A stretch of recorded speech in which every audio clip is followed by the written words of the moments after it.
pieces of cellophane sliding over each other. The dissection of Jaap van der Wal had a great effect on me. I've read that. I don't know how many times I've read that paper.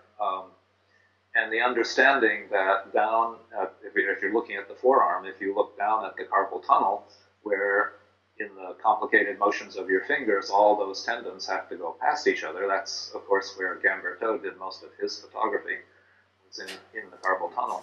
And you see that incredibly complicated, mostly aqueous gel there. You realize that everything is going to slide past each other, even if there's no discontinuity. The net is so loose in that gel stuff that it can slide on each other very easily. And then if you go back up to where all the muscles are joining into the common flexor tendon to go to the epicondyle, you don't expect, that's where I think Ida was wrong, is you don't expect those pieces of cellophane to slide on each other. That's a leaf of fascia coming out from the epicondyle, and the one muscle is attaching to it from one side and one muscle is attaching to it from the other side. You can't expect that to slide like two pieces of cellophane. It's actually just the anchor for both muscles, and that allows both muscles to be synergists in stabilizing things. And it also means really that what Jaap calls a dynamo, that everything, with few exceptions in your body, everything is a bit of connective tissue here and a bit of connective tissue here and some muscle going diagonally in between. That's certainly the structure of the hamstrings, but it's also the structure of the cruciate ligaments. There's just no muscle there. So that also, that dynamo concept is such a simplifying grand concept that allows me to work in the body in a framework that I don't have to have all kinds of complicated things. I'm just saying, okay, what's happening with the connective tissue on these two ends? Is it stuck?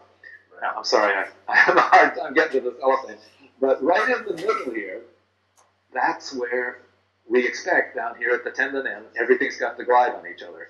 We don't expect up here at the attachment end anything to glide on each other, because that's not a gliding area except within the muscle itself. In the middle, where the muscle meets the tendon, we talked about that, we used to talk about that as a very potent area to work, because that's where there's most muscle spindles and Golgi tendon organs, and therefore you're getting a neurological effect. Well, it's also the most potent area to work from a fascial point of view, because there you can have glue that's holding these things together, that's not allowing the muscle turning into a tendon to work separately enough. Right. So that kind of thing has refined that two pieces of cellophane image for me, so that I start looking at, well, how far, let's just put this in a very practical frame, how far up do the two hamstrings, I'm saying two hamstrings, I mean the two medial ones versus the lateral one, how far do they stay separate? How far up the leg can they function separately? If you're always using the hamstrings together, it doesn't matter. But if you're a football player or a slalom skier, then they need to slide on each other. They're not going to slide on each other at the top. They all meet at the ischial tuberosity, and they're going to be. They're not going to not be separate at the bottom because they go to the inside and the outside of the knee. They're bound to be separate. But in the middle there, how much can they separate and move together? That's what's holding my interest. Right.